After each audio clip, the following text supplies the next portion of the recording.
Assalamualaikum warahmatullahi wabarakatuh. Alhamdulillah, alhamdulillahilladzi hadana li hadza wa ma kunna linahtadiya laula an hadana Allah. Asyhadu an la ilaha illallah wahdahu la syarika lah wa asyhadu anna Muhammadan 'abduhu wa rasuluhu alladzi la nabiyya ba'dahu. Qala Allah ta'ala ya ayyuhalladzina amanu taqullaha haqqa tuqatih wa la tamutunna illa wa antum muslimun. Ya ayyuhan nasu taqu rabbakum alladzi khalaqakum min nafsin wahidah wa khalaqa minha zawjaha wa batha minhuma rijalan katsiran wa nisaa wattaqullaha alladzi tasaaluna bihi wal arham innallaha kana 'alaykum raqiba. Amma ba'du.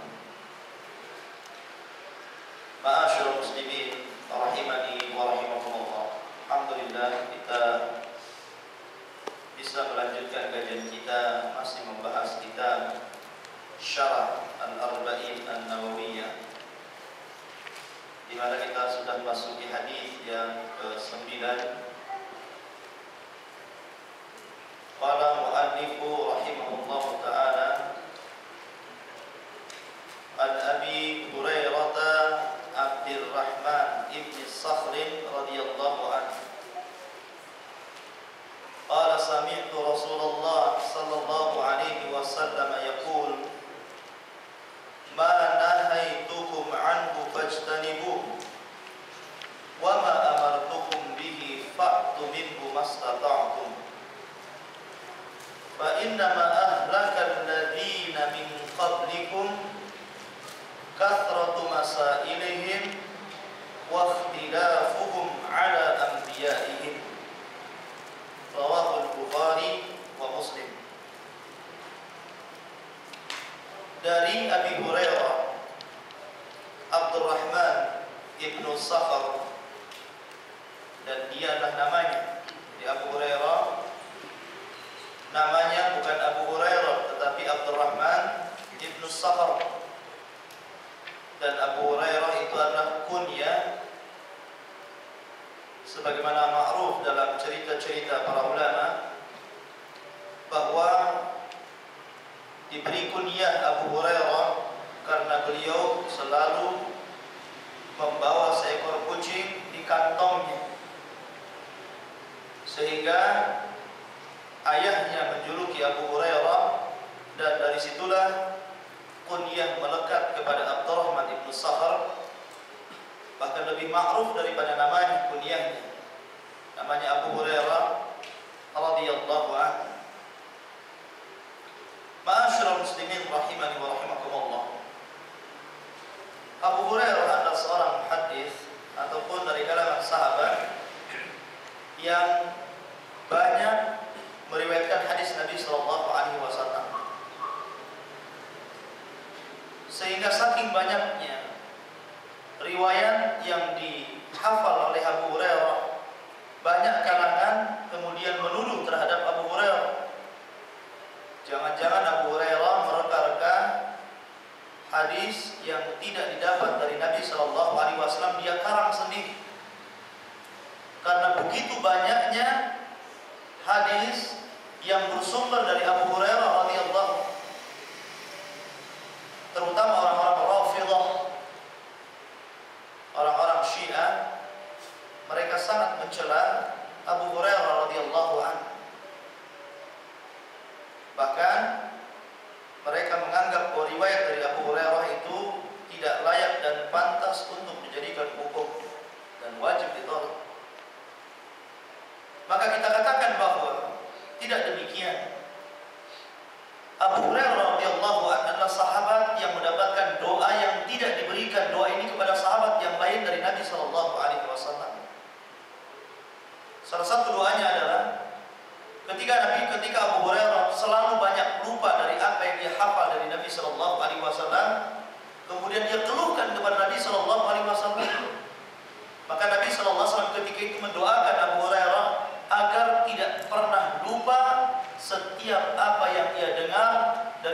Nabi Shallallahu Alaihi Wasallam.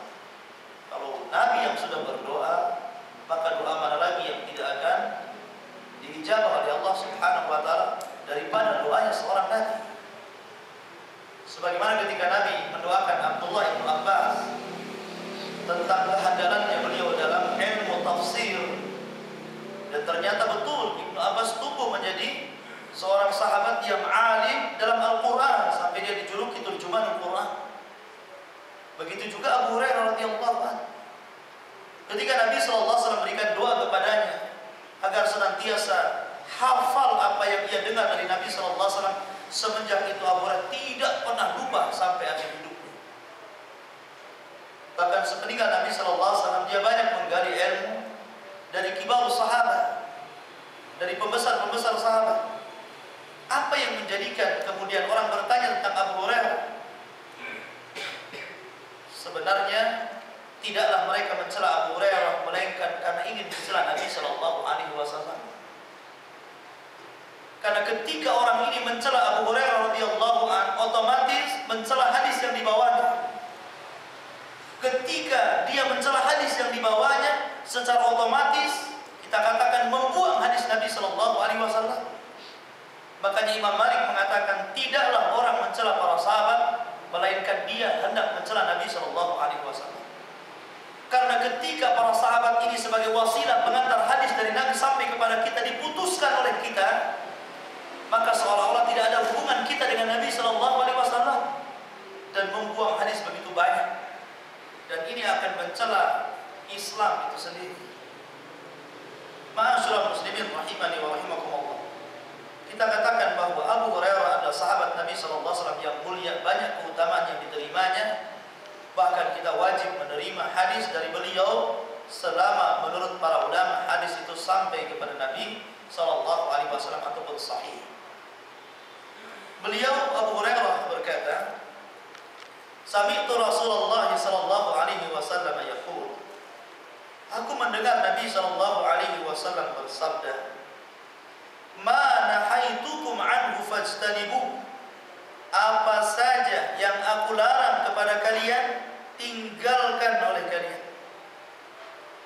Wa ma amartukum bihi fa'tu minhu mastata'tum. Dan apa saja yang aku perintahkan kepada kalian, kerjakan semampu kalian. Perhatikan di sini. Nabi sallallahu alaihi wasallam mengatakan apa? Apa saja yang aku larang kepada kalian, jauhi larangan itu. Dan apa saja perintah yang aku perintahkan kepada kalian, kerjakan semampu kalian. Karena kedua perkara ini merupakan sifat dari sifat-sifat orang yang bertakwa. Makanya sering kalau khatib Jumat memberikan wasiat kepada kita, khatib senantiasa memberikan wasiat agar senantiasa meningkatkan ketakwaan, takwa dalam arti kata melaksanakan perintah dan menjauhi larangan. Nabi Shallallahu Alaihi Wasallam mengatakan apa? Ma nahaitukum anhu fajtanibuh wa ma amartukum bihi fa'tu minhu mastata'tum. Jadi apa yang aku larang bagi kalian, tinggalkan. Dan hadis ini sebelum sampai kepada kita, sampai kepada siapa? Para sahabat. Hadis ini sebelum khitabnya sampai kepada kita, ini sampai kepada para sahabat Nabi Shallallahu Alaihi Wasallam. Dan para sahabat orang yang paling paham dengan hadis ini. Ketika Nabi SAW mengatakan apa yang aku larang kepada kalian, tinggalkan oleh kalian. Perhatikan di sini. Ketika turun ayat hijab, dan ketika turun pengharaman khamr, Allah Subhanahu wa taala berfirman, "Innamal khamru wal maisir wal ansab wal azlam rijsun min 'amali syaitani fajtanibuhu la'allakum tuflihun." Ketika Allah berfirman, "Hai orang-orang yang beriman, sesungguhnya khamar, kemudian kawan-kawannya." Disebutkan di situ perjudian, kemudian juga mengadu nasib, kemudian juga menyembelih kepada selain atau para berhala-berhala adalah kotoran. Kotoran rizun merupakan kotoran termasuk amal syaitan. Tinggalkan oleh kalian agar kalian menjadi orang-orang yang beruntung. Ketika ayat ini turun, masyaallah muslim, ada satu kisah ketika Anas bin Malik radhiyallahu anhu berada di rumahnya Abu Talha radhiyallahu anhu, sedang menuangkan minuman khamar untuk menjamu tamu-tamunya Abu Talha. Dan ketika itu Anas yang menuangkan satu persatu ke gelas-gelas tamu yang datang ke rumah Abu Talha radhiyallahu anhu. Tiba-tiba ayat ini turun tentang pengharuman khamar secara abadan abidin, secara selamanya. Maka Nabi SAW ketika itu mengutus seorang utusan untuk berteriak menyampaikan apa yang telah Allah turunkan kepada mereka. Ala wa innal khamra qad hurrimat. Ketahuilah bahwa khamar sudah diharamkan. Ketika itu para sahabat lari dan berteriak-teriak, sampailah teriakan ini ke rumah Abu Talha radhiyallahu anhu. Maka dari kejauhan Abu Talha radhiyallahu anhu mendengar sayup-sayup terdengar suara yang sama, sehingga dia menyuruh Anas bin Malik untuk keluar. Ya Anas, ukhruj fasma madza yaqulul munadi. Hai Anas, keluar kamu, dengarkan apa yang diucapkan orang yang berteriak di luar sana. Fa kharaja Anas, maka Anas langsung keluar. Fa idza sami'al munadi yunadi ala wa innal khamra qad hurrimat. Ketika itu maka Anas radhiyallahu anhu mendengar sebuah teriakan dari salah seorang sahabat Nabi sallallahu alaihi wasallam yang mengumandangkan bahwa khamar sudah diharamkan. Maka bergegaslah dia ke rumah Abu Talha radhiyallahu anhu dan mengkabarkan bahwa khamar sudah diharamkan. Maka ketika itu Abu Talha menyuruh seluruh tamu-tamunya untuk menumpahkan khamar yang berada di tangan-tangan mereka. Bahkan seluruh para sahabat yang berada di pasar-pasar, di jalan-jalan, semuanya lari masuk ke rumah-rumah masing-masing dan menumpahkan khamar yang ada di rumah masing-masing, sampai dikatakan hatta salat syawaribul Madinah, sampai jalan-jalan gang-gang kota Madinah banjir becek dengan minuman khamar yang ditumpahkan para sahabat. Inilah bagaimana para sahabat paham tentang suruhan Nabi sallallahu alaihi wasallam. Ma nahaitukum anhu fajtanibu. Apapun yang aku larang kepada kalian tinggalkan, dan para sahabat sudah berikan contoh kepada kita. Ketika para sahabat Nabi sallallahu alaihi wasallam dilarang oleh Nabi sallallahu alaihi wasallam untuk memakan daging keledai peliharaan, padahal waktu itu para sahabat dalam kondisi kelaparan. Saking kelaparannya para sahabat sampai akhirnya mereka menyembelih apa? Keledai-keledai yang biasa mereka gunakan untuk mengangkut barang-barang kebutuhan mereka sehari-hari. Akhirnya terpaksa mereka menyembelih keledai-keledai pilihan mereka. Ketika keledai itu sudah disembelih, bahkan sebagian mereka dagingnya sudah dimasak, bahkan sebagian mereka sudah siap hidang. Ketika itu Rasulullah SAW mengutus Abu Talha untuk menyampaikan bahwa Allah dan Rasulnya, innallaha wa rasulahu yanhayanikum an luhumil ahliyah. Sesungguhnya Allah dan Rasulnya telah melarang keduanya untuk memakan keledai-keledai peliharaan. Sampailah kemudian kepada para sahabat. Ketika sampai berita ini bahwa Nabi SAW memberikan instruksi kepada para sahabatnya agar jangan memakan daging keledai peliharaan, seluruh para sahabat yang mereka sudah menyembelih keledai mereka, bahkan sebagian mereka sudah terhidang dalam periuk, bahkan sebagian mereka sudah terhidang di depan, mereka masing-masing mereka tumpahkan ma'asyiddatil ju', padahal mereka dalam kondisi kelaparan. Mereka tumpahkan, mereka buang itu. Ya, lihat luar biasa. Bagaimana para sahabat ketika mendengar larangan langsung ditinggalkan. Kenapa? Karena Allah Subhanahu wa taala menyebutkan sifat mereka, innama kana qaulul mu'minin idza du'u ila Allah wa rasulihi liyahkuma bainahum an yaqulu sami'na wa ata'na. Sesungguhnya perkataan orang-orang yang beriman, dan orang-orang yang beriman pertama setelah Nabi sallallahu alaihi wasallam adalah para sahabat. Sesungguhnya perkataan orang-orang yang beriman, mereka adalah para sahabat dan orang-orang yang mengikuti mereka dengan baik. Apabila diserukan kepada seruan Allah dan Rasulnya untuk menghukumi sesuatu, mereka hanya mengatakan sami'na wa ata'na, kami dengar dan kami taat. Itu sikap para sahabat ketika Rasulullah SAW melarang kepada mereka sesuatu. Maka di sini wa ma nahaitukum anhu fajtanibu. Apapun yang aku larang kepada kalian, maka tinggalkan. Kenapa demikian? Karena yang Rasulullah SAW maka larangan Rasul SAW sama halnya dengan larangan Allah Subhanahu wa Ta'ala. Karena apa yang diharamkan Rasul itu juga apa yang diharamkan Allah Subhanahu wa Ta'ala. Karena Rasul tidak pernah mengucapkan dengan hawa nafsunya. Yang Rasul SAW ucapkan adalah wahyu yang Allah wahyukan kepadanya. Maka ketika Abdullah bin Mas'ud radhiyallahu an dia berbicara kepada sahabiah, wanita-wanita sahabiah, sesungguhnya terlaknat wanita-wanita yang mencukur alis mereka, terlaknat wanita-wanita yang menyambung rambut-rambut mereka, terlaknat wanita-wanita yang mentapar, terlaknat wanita-wanita yang mengikir gigi-gigi mereka. Ketika itu ada seorang sahabat yang bernama Ummu Ya'qub, seorang sahabi yang bernama Ummu Ya'qub datang kepada Abdullah bin Mas'ud radhiyallahu anhu.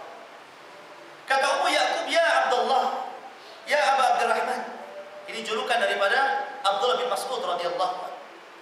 "Aku mendengar bahwa engkau mengatakan ini dan itu, bahwa orang yang mengerjakan seperti ini dia terlaknat. Apakah betul engkau yang mengatakannya?" Maka kemudian Abdullah bin Mas'ud mengatakan, "Ya, wa kaifa la al'an man la'ana Rasulullah sallallahu alaihi wasallam wa fil khitan."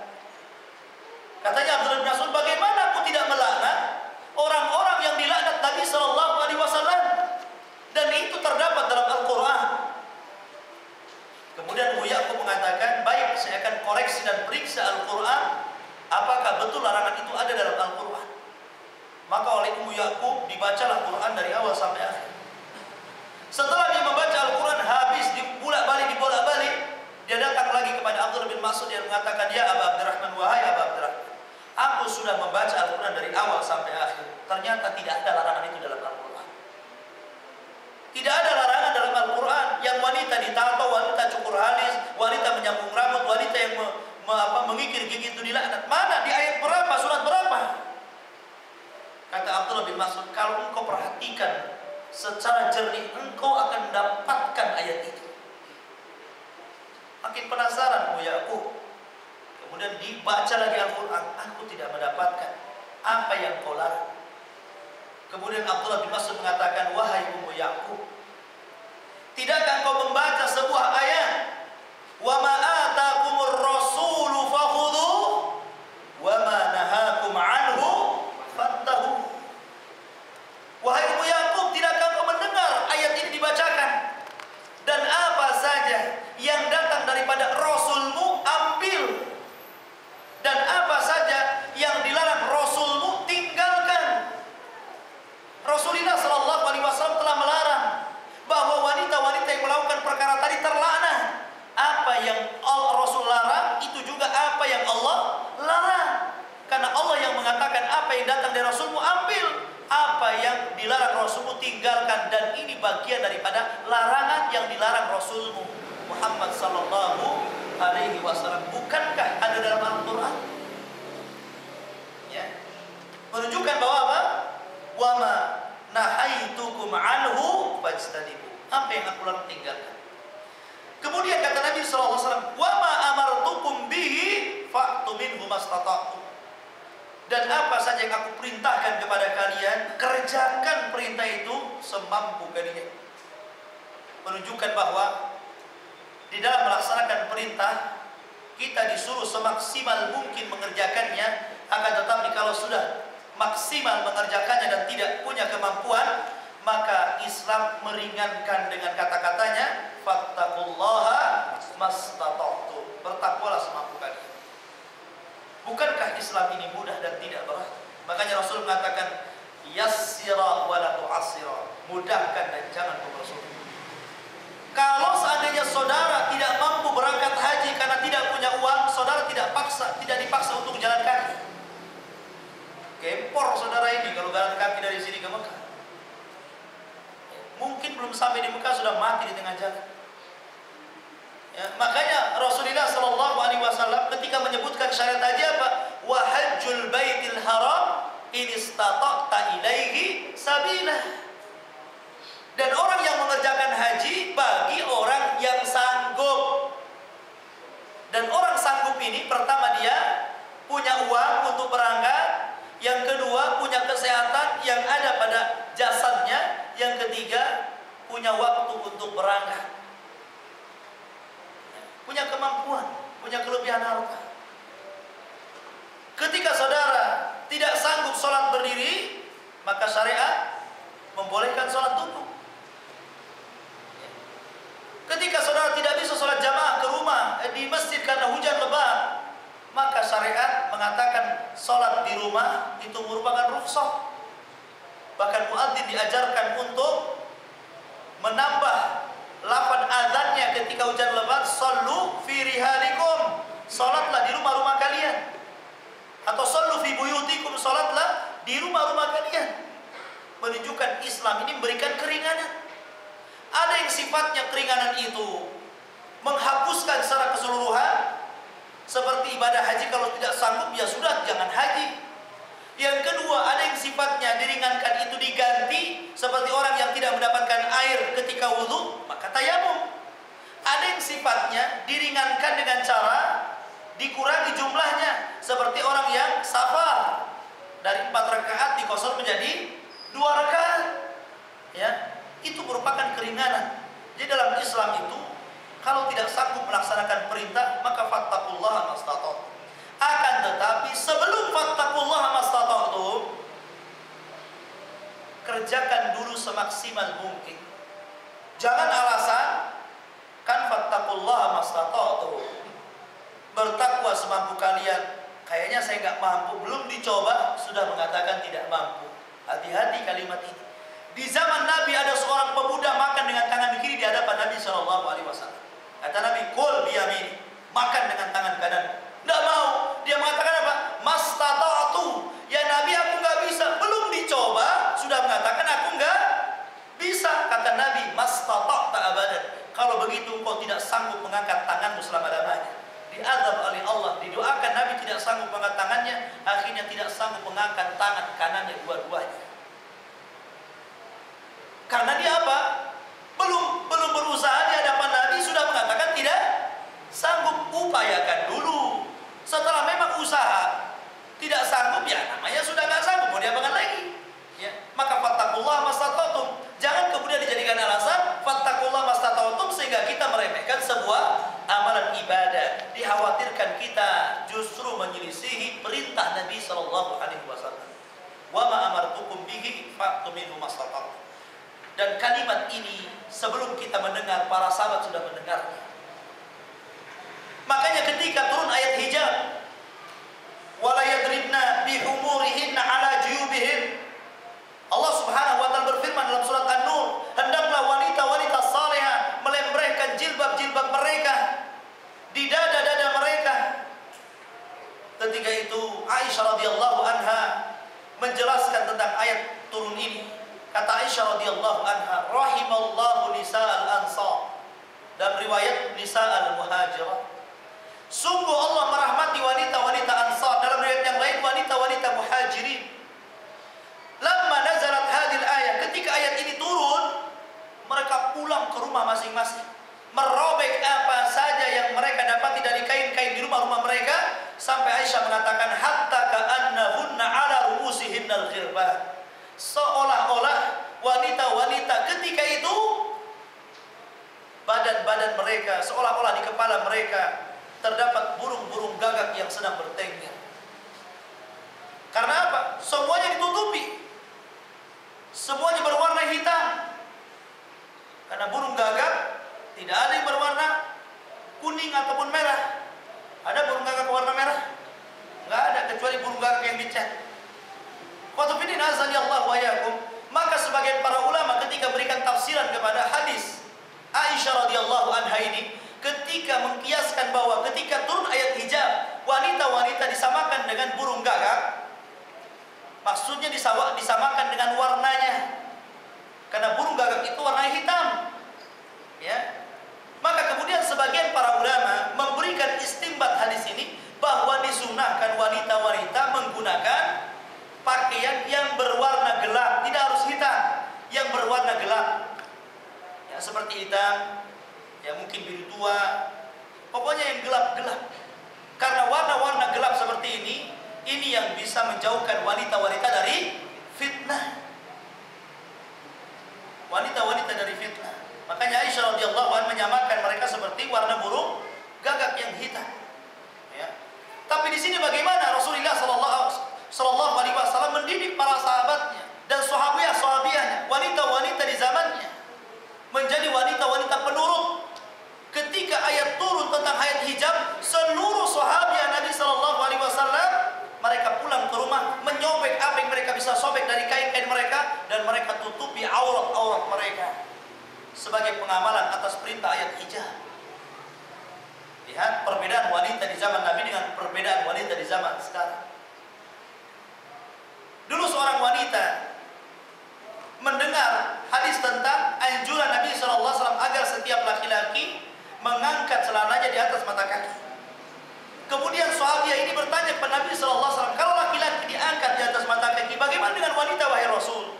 Kata Nabi SAW, untuk wanita turunkan 1 jengkal. Bagaimana kalau masih tampak aurat-aurat kami ya Rasul? Tambah 1 hasta. Ya, dan jangan ditambah lagi. Dalam riwayat tambah lagi 1 jengkal. Berarti 2 jengkal, berarti sudah menutupi kaki mereka. Menunjukkan bahwa Nabi SAW menganjurkan bahwa pakaian wanita ini semakin ke bawah, ini semakin baik.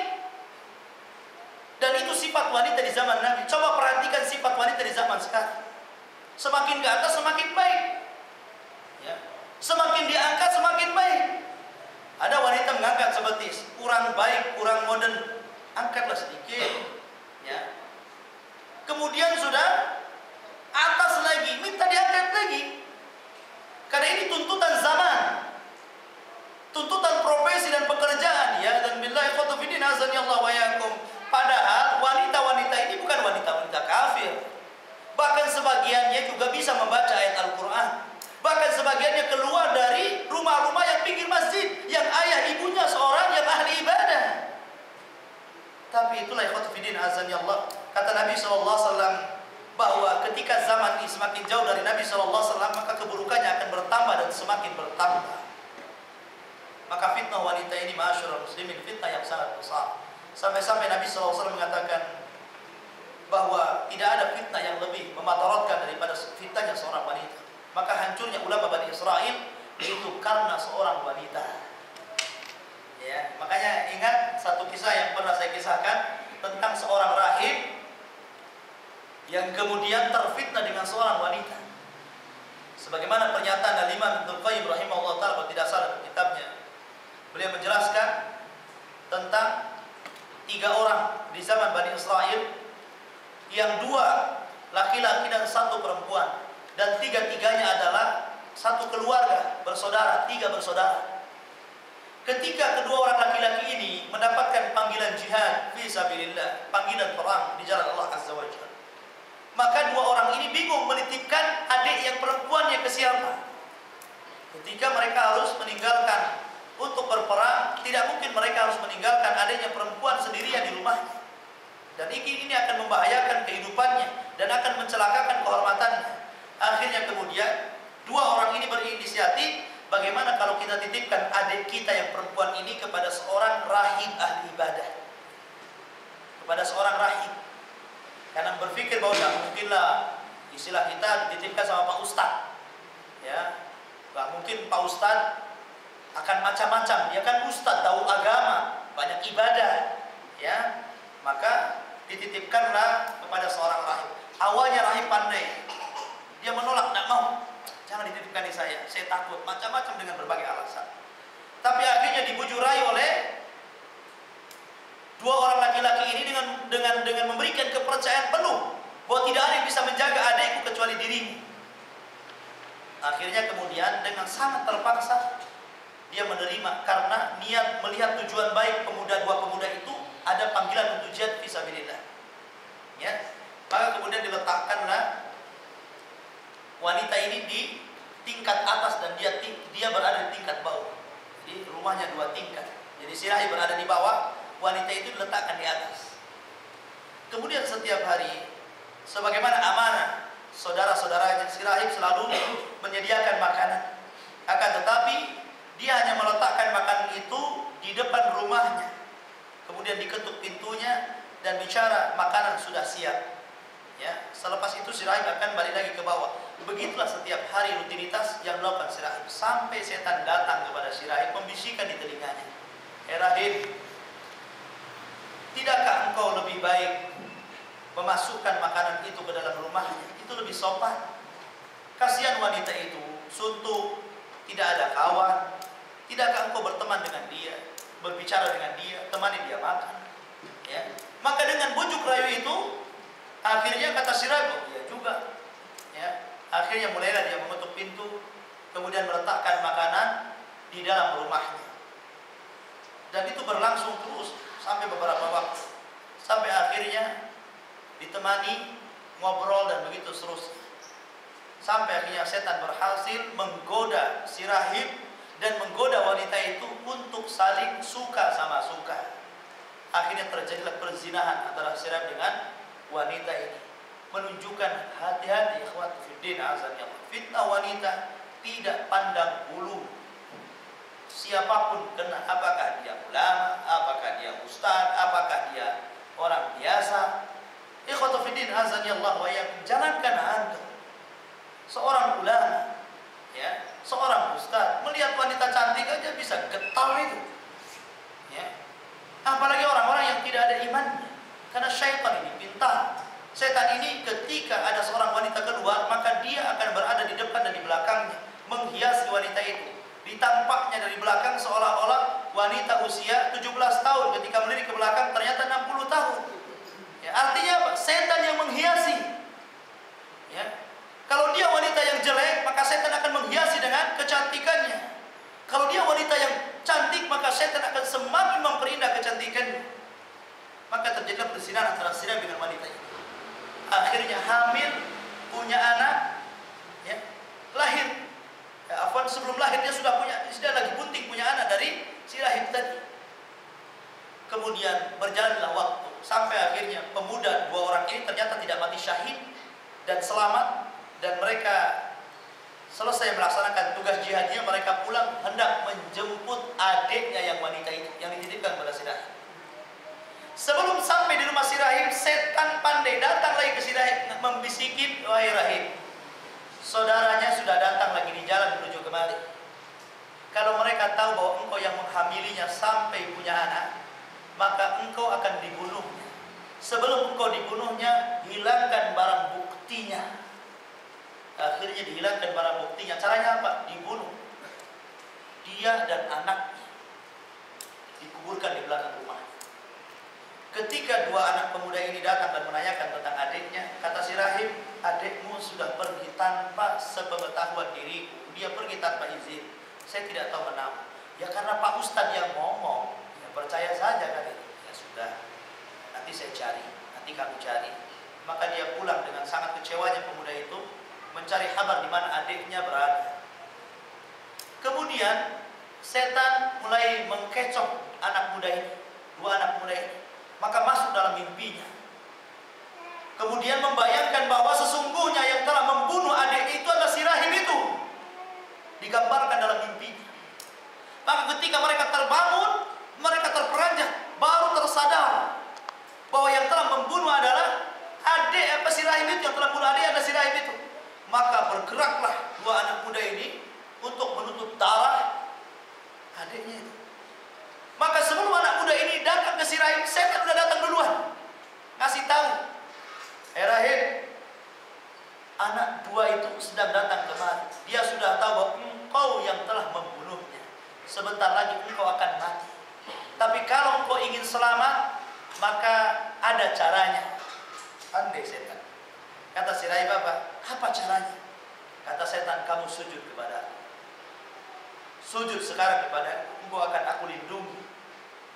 Setelah si rahib sujud di depan setan, dua anak muda datang, setannya minggat, kemudian dibunuh dalam kondisi kufur kepada Allah Azza wa Jalla. Selepas sujud kepada setan, dibunuh oleh dua orang itu. Lihatlah tipu muslihat setan. Bagaimana pandainya setan, ya, menyutradarai sandiwara si rahib ini. Mulai dari masalah kecil sepele sampai akhirnya berakhir dengan kekufuran dan kematiannya, mati suul khotimah. syaitan, ikhwan. Makanya Allah senantiasa memberikan nasihat kepada kita, wala tattabi'u khutuwati syaitan innahu lakum aduwwum mubin. Jangan ikuti langkah-langkah setan. Karena langkah-langkah setan ini pandai, ikhwan. Setan ini cerdas. Dia tahu bagaimana menggoda anak-anak Adam. Tidak bisa dari jalan keburukan, dari jalan kebaikan. Kalau dia ahli sholat, disuruh sholat. Sholat yang rajin sholat. Ya. Kemudian dimasukkan sifat riya. Ya. Kalau dia rajin sedekah, bukannya dilarang sedekah, suruh sedekah.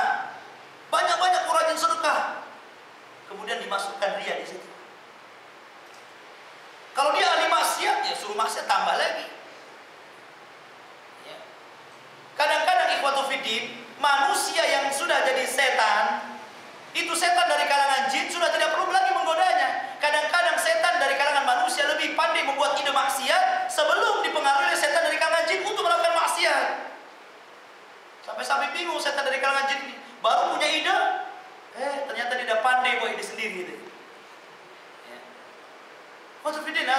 Karena setan itu setiap yang bersekutu dengan iblis itu setan namanya. Baik dari kalangan jin ataupun manusia. Karena setan itu sifat. Karena sering saya katakan makhluk yang berakal di permukaan bumi cuman ada 3, malaikat, manusia, dan bangsa jin. Tidak ada yang ketiganya. Karena iblis bukan keempat. Iblis itu dari kalangan jin yang dulu seorang saleh, kemudian ia bermaksiat kepada Allah sehingga Allah kutuk dan menjadi iblis namanya. Namanya Al-Azazil.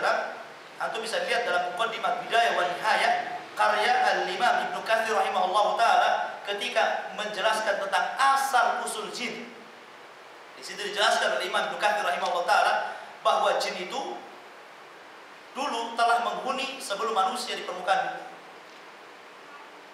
Cuman karena mereka kacau kehidupannya, suka menumpahkan darah, ya, suka merusak, suka berperang, suka bermusuhan, maka Allah Subhanahu wa taala ingin menghentikan perbuatan mereka. Kemudian Allah Subhanahu wa taala mengutus Azazil, jin yang paling saleh beserta bala tentara dari kalangan malaikat untuk menumpas jin-jin yang jahat yang berada di permukaan bumi ini. Sampai kemudian kosong bumi ini, dibantai habis, sebagainya lari ke hutan, sebagian lari ke lautan, ke mana-mana tempat, makanya jin itu berada di mana-mana. Ketika tempat yang diinginkan Allah untuk dikosongkan sudah kosong, sudah terbebas dari jin-jin yang jahat, maka Allah punya wacana untuk menciptakan Adam alaihi salatu wassalam. Inni ja'iluka fil ardi khalifah. Qalu ataj'alu fiha man yufsidu fiha wa yasfiku ad-dima wa nahnu nusabbihu bihamdika wa nuqaddisu lak. Ketika Allah punya wacana untuk menciptakan Adam, malaikat tidak setuju dengan mengatakan, ya Allah, apakah engkau akan menciptakan makhluk kembali yang sebelumnya sudah ada makhluk yang telah merusak bumi, maksudnya bangsa jin. Ya. Makanya mereka mengatakan para malaikat, apakah engkau akan menjadikan makhluk lagi yang akan merusak bumi ini, yang setelahnya sebelum ada yang merusak, maksudnya jin sudah merusak duluan. Makanya malaikat protes. Ketika Allah menciptakan Adam, malaikat berpikir bahwa nanti juga sama kondisinya dengan jin merusak bumi. Tapi Allah Subhanahu wa taala meyakinkan malaikat, inni a'lamu ma la ta'lamun. Saya yang tahu akan ciptaanku dan kalian tidak tahu. Kemudian setelah itu Allah Subhanahu wa taala mengajarkan Adam dengan kelebihan ilmu menguasai nama-nama yang ada di jagat raya ini. Kemudian ditandingkan ilmunya Adam dengan malaikat dan iblis, ternyata mereka kalah. Sehingga akhirnya Allah Subhanahu wa taala menyuruh untuk sujud kepada Adam lantaran ilmunya. Ini sujud bukan sujud ta'abbud, tidak. Ya, bukan sujudnya malaikat kepada Adam ini dalam rangka menjadikan Adam sembah selain Allah Azza wa Jalla, bukan. Ini sujud penghormatan. Sujud penghormatan. Ya memang syariat dulu mungkin seperti itu. Ya, menghormati orang dengan sujud, namun syariat kita tidak boleh seperti itu. Tapi kemudian malaikat sujud, iblis tidak mau, ya. Kemudian iblis Azazil ini, namanya Azazil, dia fasik kepada Allah Azza wa Jalla, tidak mau sujud kepada Adam, kemudian mengatakan, ana khairum minhu khalaqtani min nari wa khalaqtahu min tin. Aku lebih baik daripada si Adam ini. Karena saya diciptakan dari api, sementara dia diciptakan dari tanah. Ketika dia membangkang saat itu, Azazil berubah menjadi iblis. Makanya Allah mengatakan, kana minal jin fa fasaqa an amri rabbih. Iblis dari kalangan jin yang fasik kepada Allah Azza wa Jalla. Ya. Maka makhluk sebenarnya yang berakal cuma 3. Malaikat, jin, dan iblis. Tidak yang keempat, tidak yang kelima. Cuma sampai ke Indonesia ditambah, ya, makhluk yang berakal ditambah. Di Jawa ada Sundel Bolong, ada kuntilanak, ada genderowo, Nyi Roro Kidul, ya, kemudian apa lagi? Si hantu dari gua hantu. Ikhwatu fiddin azani Allah. Banyak jadi macam-macamnya. Ketahuilah ikhwatu fiddin azani Allah wa yakum, baik kuntilanak, baik genderowo, baik Nyi Roro Kidul, Sundel Bolong, apalah istilah sesuai dengan daerah yang mengistilahkan seperti ini, semuanya adalah jin. Nggak ada yang keempatnya. Kalau bukan malaikat dan manusia, jin. Ya. Maka itu ulah jin. Dan bukan orang yang mati kemudian hidup lagi, nggak ada. Kalau ada orang mati, nggak mungkin hidup lagi. Nggak ada yang keempatnya pocong. Ya. Orang itu udah mati, tidak mungkin hidup lagi. Karena mereka sudah berada di sebuah alam yang disebut dengan barzakh. Barzakh itu pembenteng pemisah antara kehidupan dunia dan kehidupan alam kubur. Di mana barzakh itu sebuah alam wasilah menuju alam akhir. Itu sudah alam lain, nggak mungkin dia kemudian hidup lagi. Kalau memang ada cerita bahwa ada orang mati kok ada penampakan yang sama dengan dia, maka itu qarin namanya. Setiap manusia punya qarin, Ikhwan. Setiap manusia punya qarin, punya jin yang menyertai dia. Setiap manusia. Dan tidak ada qarin yang masuk Islam kecuali qarin Nabi sallallahu alaihi wasallam. Semua qarin selain qarin Nabi sallallahu alaihi wasallam, semua jin yang menyertai manusia tidak ada muslim kecuali jinnya Nabi sallallahu alaihi wasallam. Sehingga memungkinkan karena kekafiran mereka, akhirnya kemudian mereka bersekutu dengan iblis. Sehingga kemudian mereka membuat penampakan dengan sifat-sifat orang yang dikorininya, sehingga seolah-olah orang mati hidup kembali. Karena dulu saya masih kecil-kecil di desa saya di Majalengka sana, ada orang preman ahli mabuk.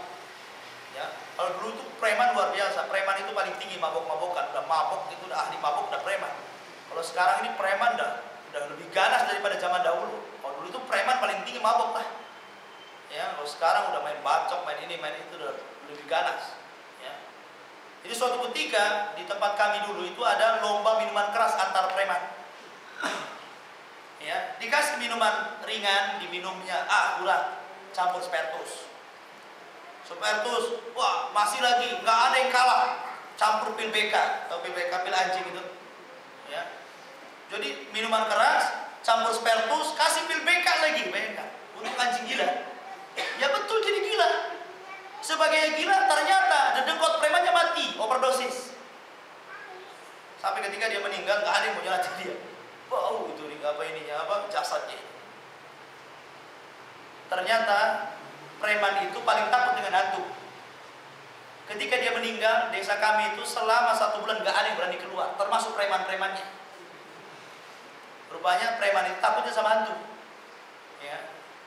Jadi suatu ketika ada kabar, banyak terjadi kabar di sana kemari bahwa ada penampakan dia sedang duduk di gardu, ada penampakan dia sedang duduk di atas jembatan, lagi minum. La ilaha illallah ikhwatu fiddin azani Allah wa yakum. Dan itu cerita ini ma'ruf. Saya kira di beberapa daerah mungkin atau pernah dengar. Ya saya kira masing-masing daerah masing-masing cerita. Ya. Tapi yang jelas ikhwatu fiddin azani Allah wa yakum, kalau memang ada cerita seperti itu bukan orang yang hidup lagi, nggak ada orang mati hidup lagi. Itu qarinnya, jinnya ini yang senantiasa menyertai dia dari kecil sampai meninggal. Dialah yang tahu sifat-sifat orang yang dikorininya. Kemudian dia tasyakul, seolah-olah dia membuat penampakan seperti orang yang dikorininya. Dan itu mungkin bagi jin bisa tasyakul, akan tapi kekuatannya berkurang. Tapi ikhwatu fiddin azani Allah wa yakum, walaupun demikian kita diajarkan untuk jangan takut kepada penampakan. Bahkan hinakan penampakan itu seperti Anda menghinakan tikus di rumah saudara. Jangan malah takut. Banyak orang yang melihat bayangan itu justru ketakutan. Bahkan yang heran ada orang yang ketakutan di rumah sendiri. Ya. Itu banyak ketakutan terutama kalangan wanita. Karena wanita ini kurang akal dan agamanya. Sehingga banyak mereka itu yang tidak memiliki akidah, kalau mati listrik saja, ketakutannya luar biasa. Sampai kalau memang dia mau kencing, takut ke kamar mandi, dia kasih kencing di kresek. Ya. Itu banyak yang terjadi seperti itu. Jangankan lagi ibu-ibu, laki-laki aja yang seperti itu. Banyak yang ketakutan. Yang lebih herannya di rumah sendiri ketakutan. Ya, sampai mau jalan ke kuburan aja takut. Ada Nabi SAW itu kalau ziarah kubur tengah malam. Kalau antum ingin ikut sunnah, silakan ziarah kubur tengah malam. Ya. Tapi kan nggak ada ceritanya, kecuali kalau kuburkan tengah malam antum ikut. Tapi sengaja datang ke kuburan tengah malam kan nggak ada. Ya. Kecuali orang pacaran yang berani. Kenapa? Karena sesama setan kan tidak ganggu. Ya. Ikhwatu fiddin, azani Allah wa iyyakum. Itu terjadi di sini. Tapi kita kembali kepada awal ikhwatu fiddin, wa ma amartukum bi fa'tu minhu mastata'tum. Apapun perintah Nabi sallallahu alaihi wasallam, maka kerjakan semampu kalian. Kemudian Nabi SAW melanjutkan, fa inna ma ahlakal ladzina min qablikum. Sesungguhnya hancurnya orang-orang sebelum kalian kasratu masailihim, karena banyak tanya kepada sebuah pertanyaan yang tidak ada faedahnya. Ikhwatu fiddin, sebenarnya banyak tanya itu tidak sesuatu yang tercela. Disebutkan oleh para ulama ketika memberikan syarahan kepada hadis ini, salah satunya Al-Imam An-Nawawi rahimahullahu taala, bahwa pertanyaan itu ada 3 macam. Pertama, su'alul jahil an faraididdin, yaitu pertanyaan orang jahil, orang bodoh tentang kewajiban-kewajiban agama. Maka pertanyaan ini hukumnya wajib. Banyak tanya tentang agama yang dia tidak tahu dan ingin tahu, ini bukan sebuah hal yang tercela. Silakan banyak tanya. Ya, banyak tanya kepada orang alim, fas'alu ahla dzikri in kuntum la ta'lamun. Tanyalah orang yang tahu kalau kalian tidak tahu. Kalau bertanya dari seorang yang tidak tahu kepada orang yang tahu tentang urusan agamanya, maka ini baik. Bahkan hukumnya wajib kalau dalam perkara-perkara wajib. Dan hukumnya sunnah dalam perkara-perkara sunnah, tergantung hukumnya. Ya. Kemudian yang kedua, as-su'alu anit tafaqquh fid din la lil amali wahdah. Ya. Yaitu yang kedua, bertanya seseorang karena ingin mendalami agama. Bukan hanya sekedar mengamalkan, untuk menambah wawasan. Ya, untuk menambah wawasan. Dia bertanya untuk menambah wawasan, bukan untuk diamalkan, cuma ingin menambah wawasan. Umpamanya dia bertanya kepada seorang alim tentang manasik haji. Sementara dia sendiri dari ekonomi nggak sanggup haji, tapi dia bertanya tentang haji, seolah-olah ingin haji, padahal haji aja nggak sanggup, jangankan haji gitu. Makan aja susah, ya. Jadi dia bertanya tentang hukum untuk pengetahuan dia, ya. Dan ini hukumnya juga terpuji, hukumnya terpuji. Kemudian yang ketiga, ini yang diperbolehkan, bertanya untuk ngetes, bertanya sesuatu yang tidak ada faedahnya. Ya. Bertanya tentang sesuatu yang tidak ada faedahnya. Seperti ada seorang sahabat yang bertanya kepada Nabi tentang bapaknya. Ya, kata sahabat, "Wahai Nabi, di mana bapakmu?" Oh, di mana bapakku? Apa urusannya di mana bapakku? Jadi hal-hal yang tidak perlu ditanyakan jangan ditanyakan. Inilah yang terjadi hancurnya umat sebelum kita ini gara-gara ini. Antum tinggal lihat surat Al-Baqarah ketika kisah Bani Israel ketika mereka disuruh untuk menyembelih seekor unta. Seandainya mereka ketika Allah memerintahkan sembelih seekor unta, engkau akan tahu, setelah engkau sembelih unta itu, ambil pahanya, pukulkan kepada orang mati, tanya siapa yang membunuh kamu, maka dia akan menjawab orang yang membunuhnya. Sebenarnya kalau dia langsung nyari unta, disembelih, kemudian diambil dagangnya, dipukulkan ke si mayat, itu selesai urusan. Tapi nanya lagi, warnanya apa? Ya. Kemudian untanya ini masih muda atau sudah tua? Ya. Untanya ini digunakan untuk garap sawah atau tidak? Makin dipersulit.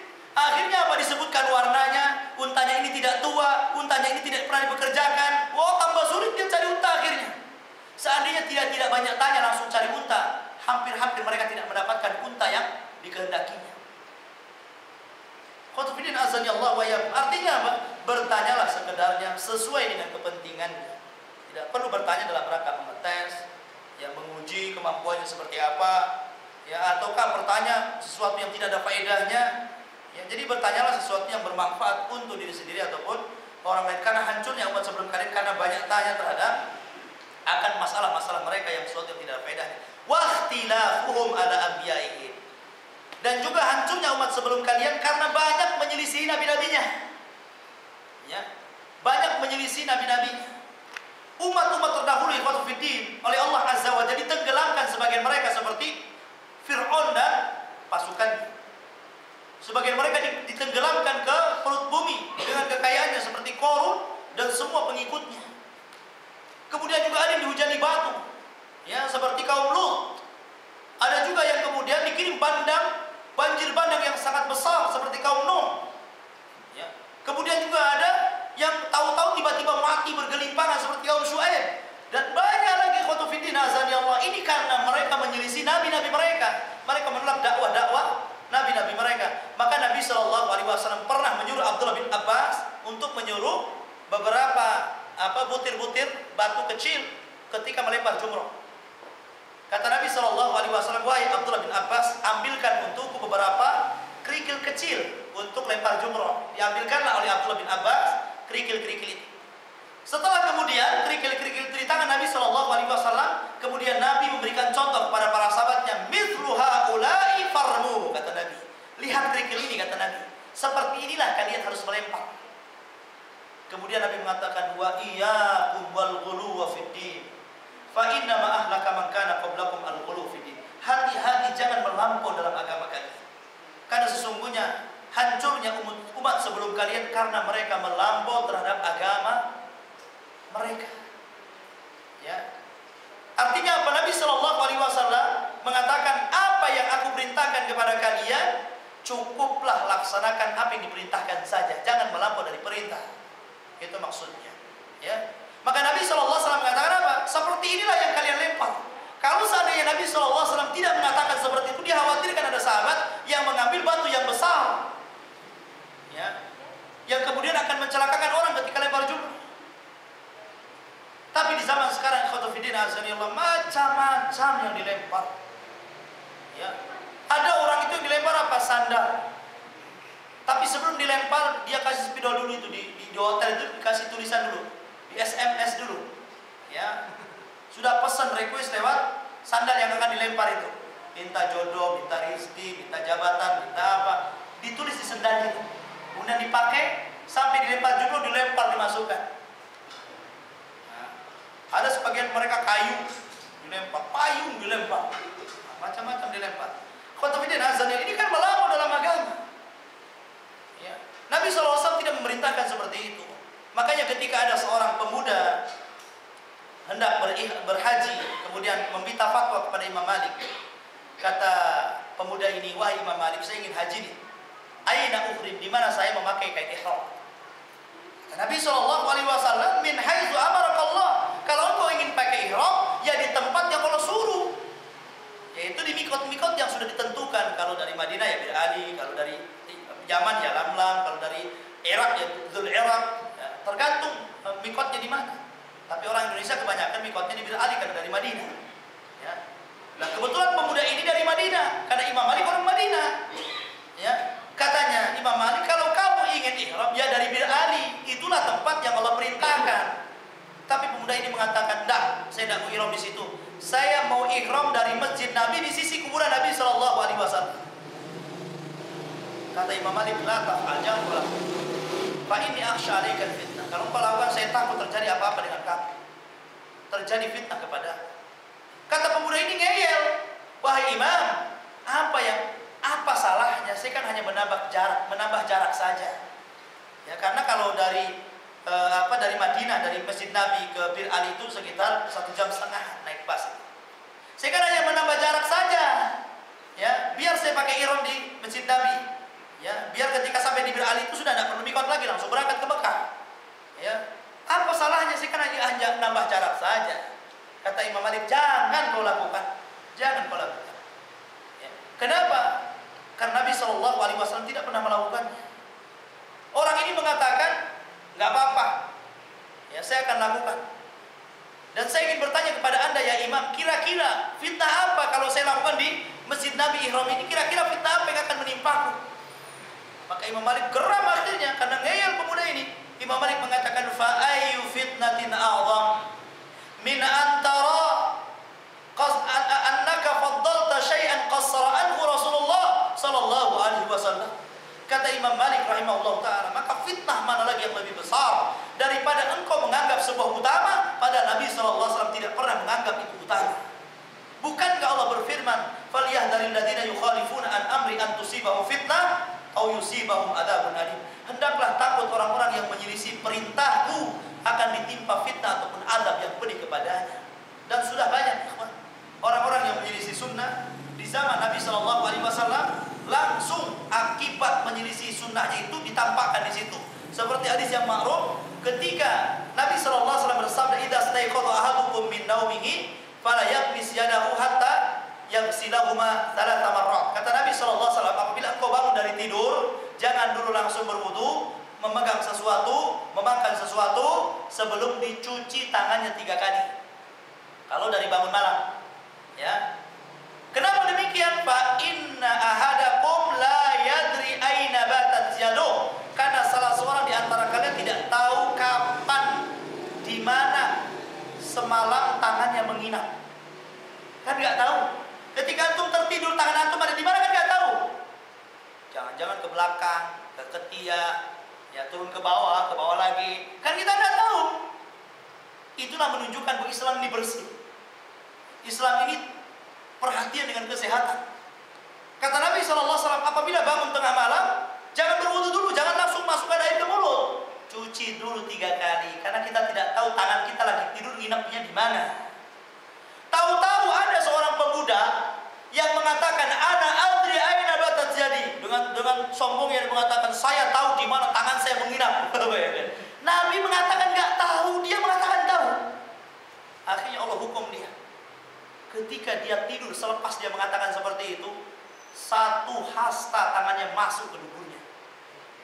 1 hasta itu dari sini ke sini. Ini 1 hasta masuk ke duburnya. Ya, tidak masuk biarkan. Ya. Baru dia tahu di mana tangannya menginap. Setelah dia tidur, itulah tanganmu di situ menginap. Ya. Kenapa? Allah Subhanahu wa taala memberikan azab kepada dia karena dia menyelisih sunnah. Kalau seandainya dia tidak mengatakan saya tahu, cuman saya mungkin malas, belum bisa mengerjakan, kadang-kadang saya lupa umpamanya kan, tapi tidak mengingkari syarat itu sih tidak ada masalah. Tapi dengan sombongnya dia mengatakan saya tahu tangan saya di mana. Kecuali kalau antum ikat tangan antum. Yang satunya diikat ke sana, ke tambang sana, yang satunya tambang sana, baru bangun kok masih diikat, ya iyalah. Ya mungkin antum tahu di mana karena diikat tangannya kan gitu. Tapi kalau tangannya nggak diikat kemana-mana, ya kita nggak tahu. Makanya di sini pentingnya kita jangan menyelisihi sunnah Nabi kita. Walaupun tidak di dunia azab itu, di akhirat lebih pedih azab kita. Mudah-mudahan keterangan hadis yang singkat, hadis ke-9 ini ada manfaatnya. Insyaallah kita lanjutkan pada lain kesempatan. Ya silakan sebelum saya tutup kita buka pertanyaan sebelum ini.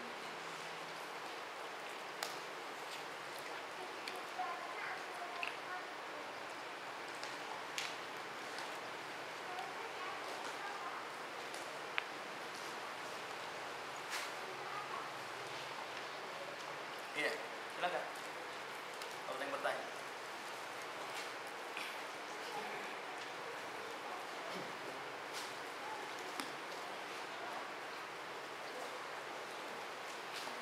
Iya.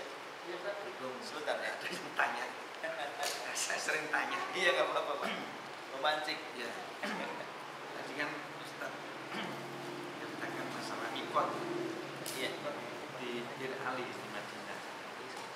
Tapi itu yang gelombang 1 gitu. Berada saudara saya itu gelombang 2. Ikutnya di Jeddah. Apakah itu tidak menyelisih? Iya, alhamdulillah. Kalau biasanya memang setahu saya memang ada beberapa kloter haji. Kalau di kloter pertama mereka enak karena singgah di Madinah.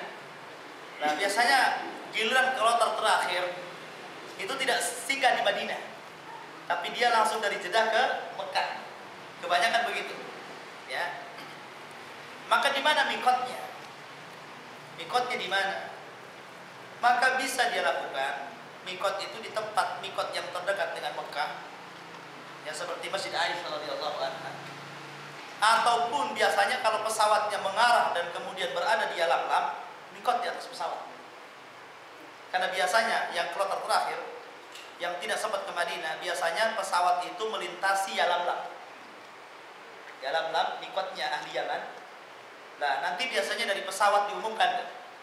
Ya diumumkan tentang mikot bahwa jamaah berada di atas mikot. Di bawahnya itu Yalamlam. Biasanya dari pesawat itu sudah diumumkan, semua pesawat diumumkan. Namun banyak jamaah kita yang tidak tahu akhirnya mikot di Jeddah.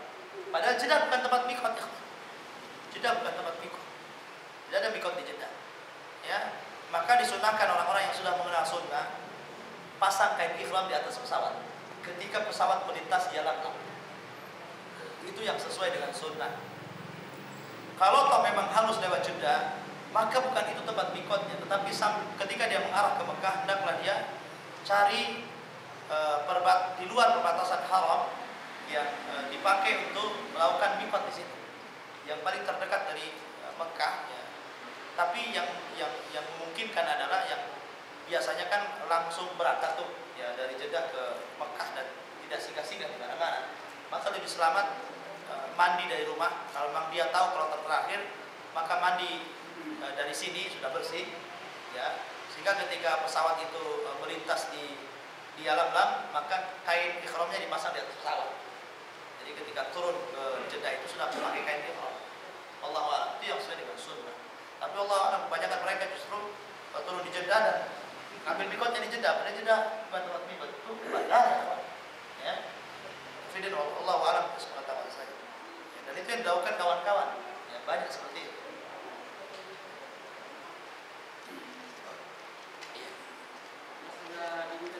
Masalah jin tadi, ini terkatakan bahwa jin itu hanya jin korinnya Rasulullah yang muslim. Nggak salah saya pernah dengar begini, ketika jin itu mendengar Rasulullah membaca Al-Quran, lalu dia menghafalnya, lalu dia kembali kepada kaumnya dan mengajarkannya. Bagaimana perkataannya ini? Bukan maksud saya itu, kalau jin itu macam-macam. Jin yang selalu di badan kita ini disebut qarin. Karena setiap manusia ada jin yang menyertainya, yang disebut dengan qarin. Lah, jin yang qarin ini yang senantiasa menyuruh kita kepada keburukan, wa inna nafsa la'ammaratun bisu', yang menyuruh jiwa itu untuk berbuat jahat, itu jin ini yang menghembus-hembuskan itu. Ya, seseorang kan kadang-kadang gitu. Ketika dia hendak infak, mesti ada firasat. Infak enggak, kan begitu. Kalau enggak ada jinnya, ada malaikatnya saja, sudah infak aja, nggak mungkin gitu. Mau berangkat haji juga gitu, mikir nih, rumah belum direnovasi, haji enggak, kan gitu. Jadi memang begitu, setiap manusia ada korinnya. Ya, kalau jin yang di luar itu memang banyak yang soleh, banyak juga yang kafir, tapi kebanyakan mereka kafir. Jin yang di luar, kita bicara jin korin namanya, jin yang tidak pisah dari dengan manusia, kemana-mana dengan manusia. Nah, Nabi SAW mengatakan setiap manusia ada korinnya. Akan tapi aku berhasil mengislamkan korinku. Menunjukkan bahwa Nabi SAW, yang makanya Nabi SAW itu maksum, karena tidak ada bisikan-bisikan berbuat jahat. Karena dia seorang Nabi. Nabi adalah maksum, ya. Dan Nabi SAW pernah menangkap jin. Suatu ketika ada jin yang lewat, ditangkap sama Nabi, dicekik jinnya itu. Begini, sampai kata Nabi, saya merasakan dinginnya badan jin. Kata Nabi SAW, kalaulah aku tidak teringat perjanjian Sulaiman dengan bangsa jin, sudah aku ikat di tiang masjid Nabi, kemudian supaya menjadi bahan tertawaan anak-anak dan penduduk Madinah. Tapi karena saya teringat dengan perjanjian Nabi Sulaiman bahwa hanya dialah yang menundukkan bangsa jin, maka aku lepas kendali. Menunjukkan bahwa Nabi SAW menghinakan jin. Ditangkap sama Nabi SAW. Ya.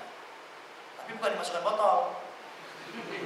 Ya. Ada orang yang merasa pandai Semua juga bisa, antum juga bisa acting kayak gitu. Bisa, siapa yang nggak bisa? Artis-artis sinetron tuh pandai gitu, pandai shooting gitu. Ini siapa juga bisa ya Pak? Dan tidak mungkin dia menangkap jin kecuali dia punya jin.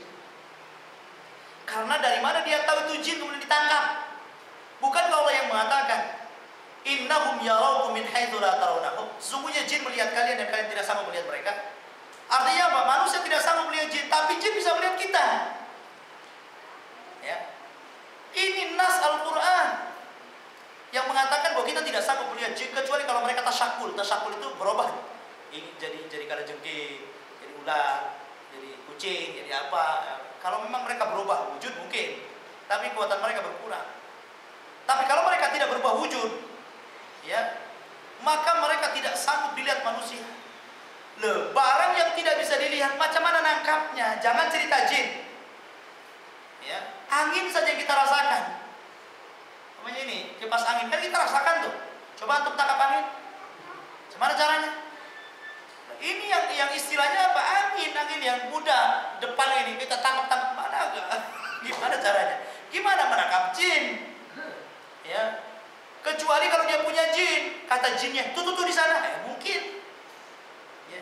Berarti ceritanya jin tangkap jin, petak umpet namanya. Ya. Qatafidin azani Allah wa iyyakum. Tidak mungkin orang yang nggak punya jin bisa mengetahui di situ ada jin. Di sini aja ada jin. Mungkin ada yang tersinggung juga. Ya. Mungkin ada yang marah. Ya, itu urusan mereka. Qatafidin azani, semua orang-orang yang berhubungan jin, mereka tidak tahu jin kecuali ada jinnya. Karena tidak mungkin orang bisa melihat jin. Bagaimana caranya? Karena nas Al-Quran yang mengatakan kita tidak sanggup melihat jin. Tetapi walaupun jin tidak bisa dilihat, bukan berarti kemudian kita mengingkari wujudnya jin. Jin ada, tetapi kita tidak mampu melihatnya kecuali setelah mereka tasyakul. Tasyakul itu berubah bentuk. Ya. Jadi cerita lagi ke korin tadi. Karena setiap manusia ada korin, dan jin itu, korin itu adalah jin jahat, jin kafir. Maka wajar ikhwatufiddin azani Allah wa iyyakum. Kalau seandainya ada dukun, umpamanya sedang tayang di televisi, ada orang yang hendak meramal dan diramal oleh dukun itu. Sebelum dia telepon, ya kami pasien dari ini, jin langsung tahu, dukunnya tahu. Oh, nama kamu ini ya, tanggal lahir kamu sekian ya, kamu ayahnya ini. Jangan heran ikhwatufiddin, kenapa? Karena yang ngasih informasi itu korin antum, ngasih informasi dengan korin si dukun, sehingga dia tahu. Ya. Sebab kalau tidak ada hubungan, tidak tahu. Jin itu nggak tahu yang gaib, nggak tahu yang gaib. Coba seandainya si korinnya itu jangan kasih tahu, dia juga nggak tahu. Coba tanya yang lain, jangan tanya itu. Tanya masalah rezeki. Kalau tanya nama, tanya umur, tanya bapaknya ya jelas tahu. Tanya yang lain. Umpamanya berapa harta saya dari saya lahir sampai mati. Bingung dia jawab. Kenapa? Karena ini sudah urusan gaib ini. Urusan apa? Urusan Allah Azza wa Jalla. Karena jin tidak tahu apa yang ditulis di Lauhul Mahfuz. Coba saya tanya sama jin, berapa usia saya mulai dari dilahirkan sampai kelak saya mati? Nggak tahu dia. Karena ini urusan gaib yang diketahui kecil Allah Azza wa Jalla. Tapi soal nama, ya sudah hafal, dipanggil-panggil, korin hafal. Lahirnya berapa? Karena ketika lahir korinnya juga ada di situ. Setiap bayi yang lahir ada korinnya langsung di situ. Ya. Nama bapaknya, kemudian sifat-sifatnya. Jelas kalau ditanya tahu. Oh, kamu ini pemarah ya? Oh, memang korinnya senantiasa berada sama dia. Jadi jangan heran kalau seorang peramal itu kok seolah-olah dia paham dan tahu tentang apa-apa yang ada pada kita. Akan tetapi kalau urusan-urusan gaib mereka juga nggak tahu. Buktinya ketika Sulaiman mati aja nggak tahu jin-jin itu. Kalau mereka tahu yang gaib, mereka tentu tidak tahu kematian, akan tahu kematian Sulaiman dan akan berhenti bekerja dengan Sulaiman. Tapi justru ketika rayap menggerogoti singgasananya, Sulaiman terjengkang ke belakang, barulah kemudian jin-jin tahu bahwa Sulaiman mati. Rujukannya saja tidak tahu yang gaib, gimana dukunnya. Makanya Nabi SAW mengatakan bahwa dukun kekuatannya dari jin yang jahat, di mana mereka mencuri dengar ke langit sana. Di masa sebelum Nabi SAW ramai orang-orang naik ke atas langit dan mencuri dengar wahyu yang disampaikan Allah kepada malaikatnya. Setelah diutusnya Nabi SAW, maka langit terjaga dengan mengungsikan bintang untuk dilempari sebagai pelempar jin dan syaitan. Ketika Nabi SAW sudah diwafatkan oleh Allah Azza wa Jalla, maka mulai lagi lah kemudian jin itu naik ke atas, tapi tidak sebanyak di zaman jahiliyah. Dari situlah mereka mencuri dengar. Allah Subhanahu wa taala memerintahkan malaikat untuk membuat bencana, mengirim bencana ke sana kemari. Ya, di sini banjir, di sini musibah, di sini gempa bumi, di sini tsunami. Nah, jin itu naik ke atas, mendengar firman Allah Azza wa Jalla ketika Allah memerintahkan malaikat untuk membawa tugas-tugas yang Allah Subhanahu wa taala tugaskan kepada mereka. Namun mereka tidak berhasil kecuali sedikit. Yang sedikit ini, yang satu ini yang sampai ke telinga dukun itu dicampur dengan 100 kedustaan. Jadi yang betulnya satu, yang 100-nya itu dusta. Ya. Makanya pembohong ikhwatul fiddin, baru-baru ini kan kita dengar berita ada seorang wanita ya yang bisa menggandakan uang sampai miliaran sampai triliunan, itu ternyata uang palsu semuanya. Ya, dia punya kotak ajaib. Ya, uang 50.000 jadi 1 juta. Ya, betul jadi 1 juta, dapat uang palsu. Ya. Tapi nazan ya Allah, itu dukun yang palsu. Ya. Tapi dukun yang asli, anggaplah dia dukun yang asli, pun tidak sanggup mengadakan duit. Karena dukun itu ketika dia melakukan sihir dengan mukjizat berbeda. Karena sihir itu sebuah khayalan.